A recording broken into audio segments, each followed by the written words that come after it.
It's wonderful to be here. Assalamu alaikum. Thank you for having me and my fellow panelists.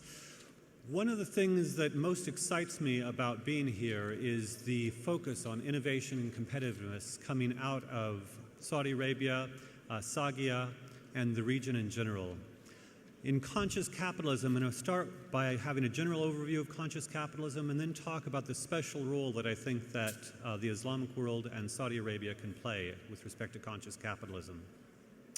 First of all, conscious capitalism is capitalism that is conscious of its consequences in the world and conscious of its power to do good in the world.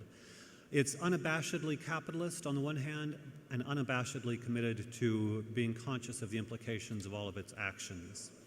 This is a little bit different from corporate social responsibility insofar as CSR often takes its agenda from critics of business, whereas we see conscious capitalism as capitalists who are committed to doing good, whose companies have a deeper purpose, and who are using the power of capitalism to do good according to the deeper purpose of that particular company. We see no contradiction between doing good and capitalism, and indeed see capitalism as one of the most powerful forces of good on the planet, one of the most powerful technologies the human race has ever created. And this is very different from many 20th century attitudes where many intellectuals in particular hated capitalism, and yet capitalism was raising standards of living around the world. I want to preview a little bit the relationship between Islam and conscious capitalism by pointing out that the Prophet Muhammad, praise be upon him, was on the one hand a merchant, as was his wife, and yet very committed to ethical capitalism. So at the very origins of Islam, there was no contradiction between doing good on the one hand and capitalism on the other hand. We need to return to that sense of capitalism done ethically with a deeper purpose beyond profit maximization as one of the most powerful tools for doing good. The question is exactly how we can make this work so that capitalism can be effective.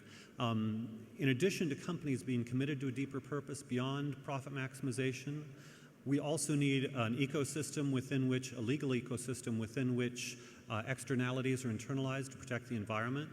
And so in my book, Be the Solution, How Entrepreneurs and Conscious Capitalists Can Solve All the World's Problems, we talk about the ways in which we first need to make sure that the environment is protected by means of property rights solutions to environmental problems and various other associated solutions.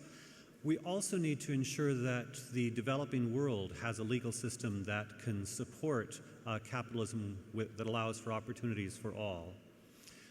Once you have a legal ecosystem within which conscious businesses can fulfill their deeper purposes, then you have a system within which capitalism can be a very, very powerful force for good.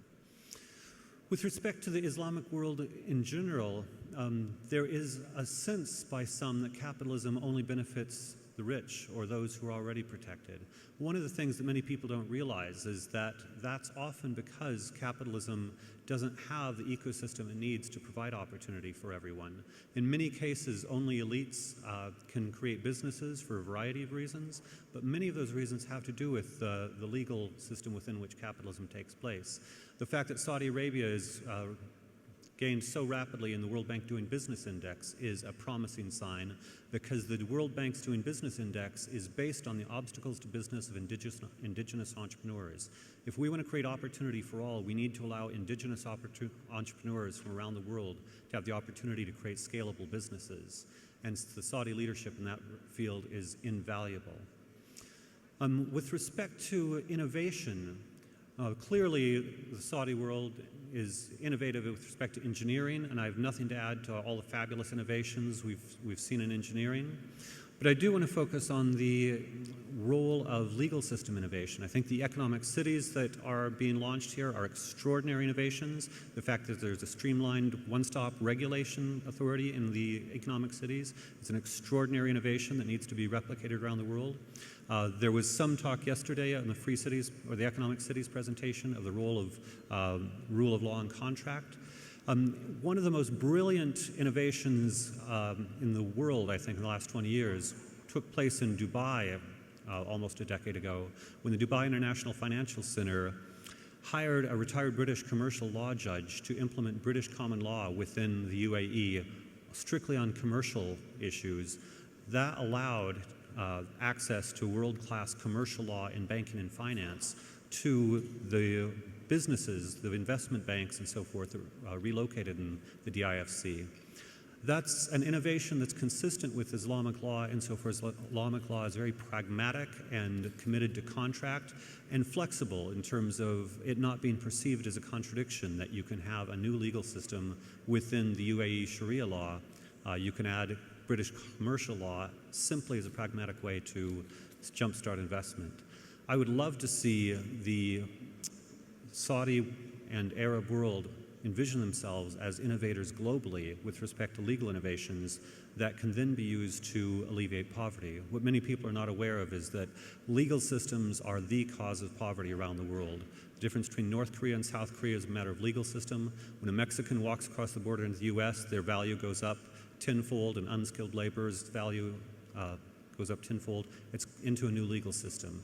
If we can put new legal systems in the developing world, we will see poverty alleviated rapidly. If we have conscious entrepreneurs helping to implement those new legal systems around the world, conscious legal entrepreneurs creating new islands of world-class law in the developing world, and then businesses, conscious businesses who care about all the stakeholders in the system, creating jobs throughout the developing world. We could see Saudi Arabia and the Arab world and the Islamic world being global leaders in the alleviation of poverty, and thus conscious capitalism being the leading theme of capitalism from the Saudi, Arab, and Islamic worlds. And I would love to see the Saudis become the global leaders of conscious capitalism and poverty alleviation. Thank you. Thank you.